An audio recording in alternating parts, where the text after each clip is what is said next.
कि सबको voting right नहीं होना चाहिए, क्योंकि उनके समर्थक राजे रजवाड़े बड़े लोग थे। वो चाहते थे कि खाली विधायिका में इन्हीं के लोग रहे। तो जो 90 लाख वोट कट रहा है, जो 1 करोड़ वोट कट रहा है, तो ऐसे ही नहीं कट रहा है। वो जानबूझ के SC ST मुसलमान ट्राइब इनके वोट कट रहे हैं। सोचो, तो इस देश को, इस भारतीय संविधान आमने सामने खड़ा है।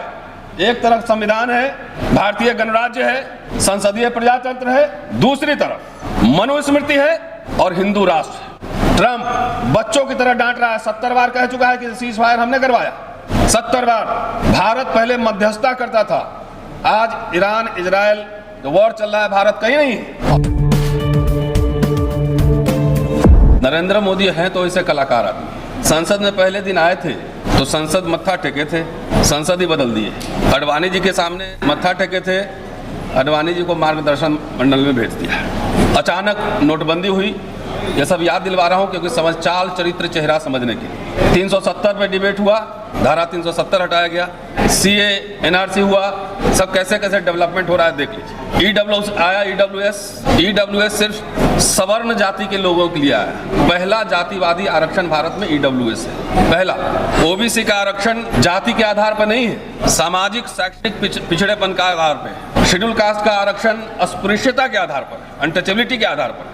और EWS जाति के आधार पर सिर्फ सवर्ण जाति को मिलेगा। क्या SC ST OBC में गरीब लोग नहीं है? क्या OBC में ब्राह्मण नहीं है? OBC में ब्राह्मण भी है, कई जगह राजपूत भी है। आप तराई एरिया में जाओ, पहाड़ी एरिया में ST कैटेगरी में भी ब्राह्मण है। तो एक समुदाय, राजपूत भी कई जगह OBC में है। जनरल का तो सारा सीट जो है ओपन सीट, जनरल नहीं ओपन, वो तो सारा ले ही रहा है। आपको NFS कर रहा है, रोस्टर में हेरा फेरी कर रहा है, खुलेआम रिजर्वेशन की धज्जियां उड़ाई जा रही हैं। मैं अपने लिए नहीं बोल रहा हूँ, आपके बच्चों के लिए बोल रहा हूँ, खास तौर से महिलाएं जो बैठी हैं वो सुने। और इधर सारा मलाई एक जगह जा रहा है। तो ये अभी एजेंडा हमारे समाज का नहीं बना है। मैं बार बार ये बात कह रहा हूँ। बाबा साहब अम्बेडकर ने अनुसूचित जातियों की शिकायतें, लॉर्ड लिनलिथगो उस समय गवर्नर जनरल थे, गिरवान से जब शेड्यूल कास्ट लिखा था, उन्होंने कहा था कि शिक्षा और रोजगार हमारे समाज के लिए जीवन मरण का प्रश्न है। क्या? शिक्षा और रोजगार, और लगातार उस पर डटे है। लेकिन मैं देख रहा हूं कि हमारे समाज में, मतलब मैं SC ST और पिछड़े वर्ग के लोगों को मैं संबोधित कर रहा हूं, इससे ज़्यादातर मैं दलित समुदाय को संबोधित करता हूं, कि उनका जो मिडिल क्लास बना था, वो मिडिल क्लास सिर्फ शिक्षा और रोजगार से बना था। 1950 के पहले किसी दलित के पास न रजवाड़ा था, न जमींदारी थी, न उद्योग था, न व्यापार था, कुछ भी नहीं था। सिर्फ शिक्षा, फ्रीशिप, स्कॉलरशिप और सरकारी नौकरी, इससे बना था। लेकिन मेरा अनुभव है कि अभी कुछ वर्षों का, कि ज्यादातर हमारे समाज के लोग टिकट के पीछे ज्यादा पागल रहते हैं। सबको इलेक्शन लड़ना है, लिमिटेड सीट है, सुना है 850 भी बढ़ा देंगे तब भी सबको मिलेगा नहीं, और जात का नेता ढूंढते हैं। ये सबसे बड़ी जो खराब बात है, और क्यों मैं कह रहा हूं मैं बता रहा हूं, कि जात का नेता ढूंढते हैं। तो BJP RSS को सूट करता है, जितने जात की पार्टियां बना लो, सारे वोट बिखरेंगे, उनकी जीत हो जाएगी। और इलेक्शन में मैं देखता हूं कि जात के ही अपने लोगों में ज्यादातर लोग वोट देते हैं, विचारधारा पे नहीं देते। तो ये बात RSS समझ गया है। तो हर जाति में से एक नेता पैदा कर दो। भाई लोग कहते हैं ना कि BJP RSS सवर्ण की पार्टी, तो अभी देश में सिर्फ एक ही ब्राह्मण मुख्यमंत्री है, एक, राजस्थान में। और मैंने एक आंकड़ा निकाला था कि आजादी के बाद से लेकर 1990 तक, खाली उत्तर प्रदेश का एग्जांपल दे रहा हूं, 40 वर्ष कांग्रेस मोटा मोटी शासन में रहा, 39 वर्ष, उसमें से 24 वर्ष 7 ब्राह्मण चीफ मिनिस्टर रहे, 7 ब्राह्मण। मैं आपको समझाऊंगा तो पता नहीं मैं कितना समझा पाऊंगा, इसलिए आजकल थोड़ा सा ब्राह्मण समुदाय को भी कह रहा हूं कि 7 थे। अब उत्तर प्रदेश में कोई नहीं बन रहा है, आने वाले दिनों में बनेगा। तो जो सरकार की नीतियां थी, संस्थाएं बनाना, यूनिवर्सिटी बनाना, पब्लिक सेक्टर यूनिट बनाना, सेल, बेल, गेल, तमाम बैंक का राष्ट्रीयकरण, कोल इंडिया लिमिटेड, सस्ता एजुकेशन, सब कुछ उसी 40-50 साल में हुआ। हमारे नेता उस समय दबंग थे। मैं तो कहता हूँ बाबा साहब के बाद बाबू जगजीवन राम ने सबसे महत्वपूर्ण भूमिका निभाई, खास तौर से दलित मिडिल क्लास के फॉर्मेशन में। ऑल इंडिया लेवल कह रहा हूँ मैं, लाखों लाख नौकरियां बांटी गई, पेंशन भी, इंदिरा गांधी ने पेंशन भी दिया, और अटल बिहारी वाजपेयी आते आते पेंशन ही छीन लिया। मैं ये सब बातें क्यों बता रहा हूँ? अपने समुदाय के लोगों को मैं बोलूँ कि इसमें से 10 लोकसभा टिकट देना है और 500 लोगों को करोड़ों का बिजनेस देना है, तो हमारे समाज के लोग टिकट के पीछे पागल हो जाते हैं, बिजनेस और तमाम रोजगार के अवसर के पीछे पागल नहीं होते। एक व्यक्ति नौकरी करता है तो कम से कम 30 साल नौकरी करता है, घर परिवार चलाता है, अड़ोस पड़ोस भी देखता है, और उसी से जो हम लोग बोल रहे हैं, उसी की वजह से बोल रहे हैं। सरकारी व्यवस्था की वजह से ही बोल रहे हैं। आरएसएस ये सब समझ चुका है। सरकारी स्कूल 80,000 स्कूल बंद हो चुके हैं। आप बताएं संजय जी, ठीक कह रहा हूं? दलित समुदाय के 11 करोड़ बच्चे स्कूल से बाहर हैं और किसी दलित नेता के एजेंडा पर, उसके मैनिफेस्टो पर ये मुद्दे नहीं है। प्राइवेटाइजेशन हो रहा है, यूनिवर्सिटी में ठेके पे सिस्टम आ गया है, पार्लियामेंट में भी आधा स्टाफ प्राइवेटाइज ही, एजेंडा पे नहीं। देखिए, मैंने पहले कहा कि मोदी जी कलाकार आदमी। अभी दुनिया भर में भारत की प्रतिष्ठा, उसकी साख गिरी है। कोई भी ऐसा देश नहीं है जिसके भारत से अच्छे संबंध हो। इवन नेपाल हमारे पास रहता था छोटे भाई की तरह। अब भारत विरोधी वहां भी माहौल बन गया है। अभी सोशल मीडिया पे मैंने देखा प्रधानमंत्री वहां के जो बने हैं बालन शाह, उनका स्टेटमेंट चाइना के पास ज्यादा चला गया है। बांग्लादेश, उससे हमारे संबंध ठीक नहीं है। म्यांमार, उससे संबंध ठीक नहीं है। लंका, उससे संबंध ठीक नहीं है। ईरान इजराइल वॉर में नेहरू जी ने गुट निरपेक्ष बनाया था कि ना हम इधर रहेंगे ना इधर रहेंगे, हमारा अपना एक गुट निरपेक्ष समूह होगा। ट्रंप बच्चों की तरह डांट रहा है। 70 बार कह चुका है कि सीज फायर हमने करवाया। 70 बार। भारत पहले मध्यस्थता करता था। आज ईरान इजराइल जो वॉर चल रहा है, भारत कहीं नहीं है। जात के नाम पे वोट देते हैं ना, तो मोदी जी तो ओबीसी हैं। 27 मंत्री भी बनाए हुए ओबीसी के। एक बात बता दो, ओबीसी के उत्थान के लिए कोई कमीशन बनाया होगा? सबसे ज्यादा एनएफएस अभी हो रहा है। जितने इधर सीएम है देख लीजिए, बिहार में अभी पिछड़ा सीएम बना है। एक भी कमीशन नहीं बनाया, एक यूनिवर्सिटी नहीं बनाया, एक कॉलेज भी नहीं खुला, कोई रोजगार नहीं निकला। 2 करोड़ रोजगार बोले थे ना, अच्छे दिन आएंगे। 2 करोड़ रोजगार, कहाँ है रोजगार? सारे ठेके पे जा रहा है सब कुछ। क्यों? ओबीसी हो तो ओबीसी को देख के, चेहरा मंत्री अपना देख के, प्रधानमंत्री देख के खुश हो जाओ।